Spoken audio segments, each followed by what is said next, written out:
Hi, it's Madam Eileen. How is your face paint practice? All of these techniques are going to just help you to be a better artist. I'm going to get into designs later on, but right now we're going to do stars. Oh, yes, stars make everything magical and wonderful. Often stars go side by side with making dots. If you're doing a rainbow, you want to do some stars and some dots on the rainbow to make the rainbow extra sparkly. So here we go. Let's travel down to my drawing pad and I will show you how to do stars.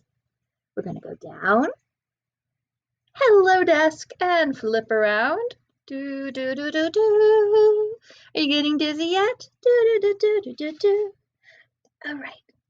This is a kitchen cutting mat that I got at the dollar store. One side smooth.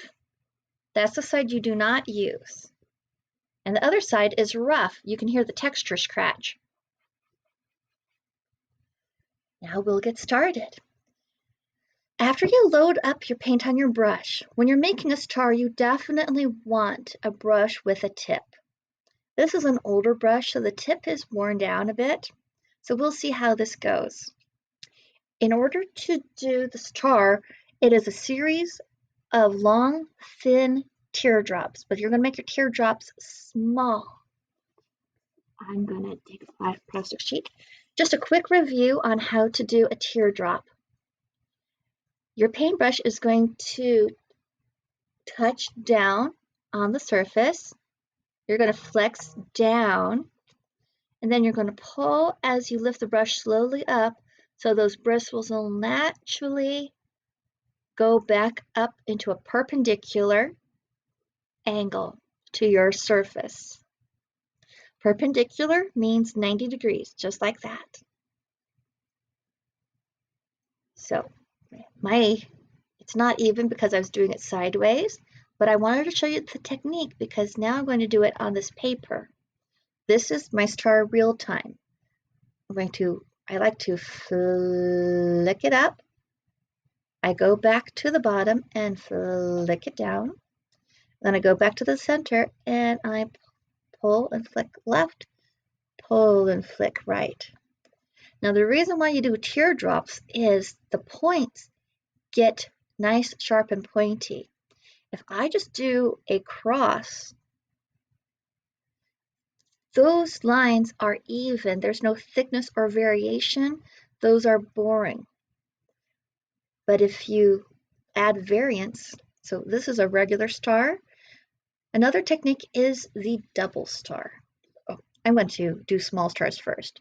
So I'm going to do some small stars by doing just tiny pressure, flick up, flick down, left, right. It's good to practice so they are perfectly perpendicular lines to each other. Practice going smaller, smaller. Try how small can you go. Or you can try small and go bigger and bigger and bigger. So those are some exercises. Start big, go to small. Start small, go to big. Make them long, make them short. If your brush is not making these long, thin tips, change brushes. That's the difference between the brush that will usually come in your face paint kit and a brush you buy specifically for face paint. Is the brush that comes in the kits are not always with that nice sharp tip, especially if you get a less expensive brand. The brushes there are wide and thick so they can pick up more paint, but they don't give you a lot of finesse and refinement. Another star we can do is the double star. The double star, you make a regular star and then you choose a corner. It can be bottom or top. I'm going to do bottom. And you're going to want to choose an area where when you go up, the thin part of the star crosses this arm. Up, down, and you put pressure and pull across there, put pressure, pull across there. That's how you make double stars. Your eye is naturally drawn to splashes of white. So if you don't have glitter, you can simulate the effect of glitter by adding stars and double stars to your design. On your practice for stars, practice doing stars in different quadrants. A quadrant is a shape that's been divided into 4 spaces. So let's call this quadrant 1. We went up to quadrant 2. We went to the top left. Let's call that quadrant 3. Now we're going to quadrant 4, which is the bottom left. Flick it up, flick it down, flick it left, flick it right. And again, you can do them, practice doing them small, practice doing them large. Now, just a whole bunch of stars on the face can be overwhelming. It can be too much. Too many of these will spoil a design. So what do you do with the empty space? That's when you add a few dots. You don't necessarily have to do groups of 5. You could just scatter around a few well-placed dots. And that is how you make double stars. So here's your single star. Here's your double star. Now another star is the asterisk. It's same way, teardrops up, teardrops down, flick to the left, flick to the right, and then you go to the center and then you flick out just a little bit from the center. There's these stars. Out, down, left, right. Again, we're going from the center and pulling out because when we pull out, the brush goes on its tippy toe and it makes those fine lines. You don't want to just go straight down, straight across, left, right. You could do that, but then the edges are not as crisp because we flick out and dance the brush onto its tippy toe. We get this effect. It's hard to do zebra stripes. You could use a zebra stripe, go thin to thick to thin, and then thin to thick to thin. But that's a lot of brush control. A lot of people don't have the patience for that kind of brush control. It's just easier to do a teardrop. Up, down, left, right, and then out from the center.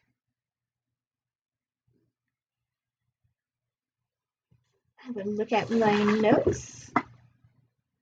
I'm going to show you one of my practice boards. Of course, you want to practice big, and then you also want to practice small. How small can you do it? Now, this is a size 6 brush. There's only so small you can go. So you could go and use a smaller size, size 3. You can see the different sizes between these. I'm going to load that 3 up.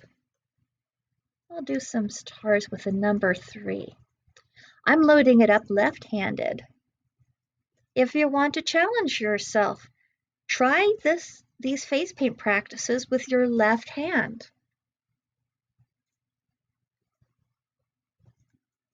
It's a fun challenge. I'm not good, but I'm not totally bad. So size 6, size 3. We're going to do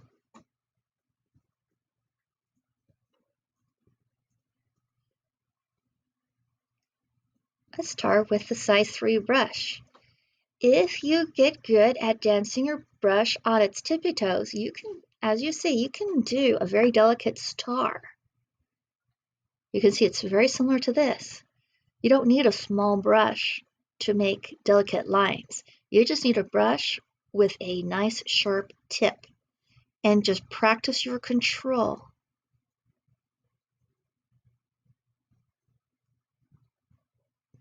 Big,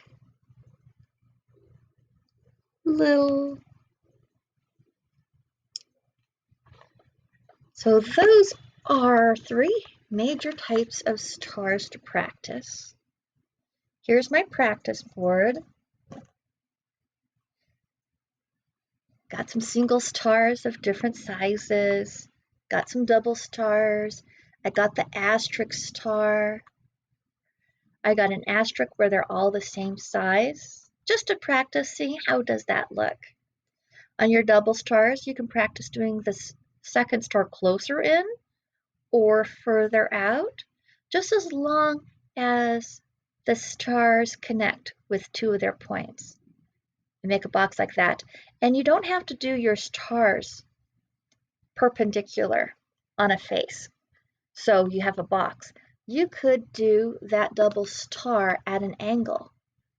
Out, out. Yes, it does help talking to yourself. I'm going to do a star there.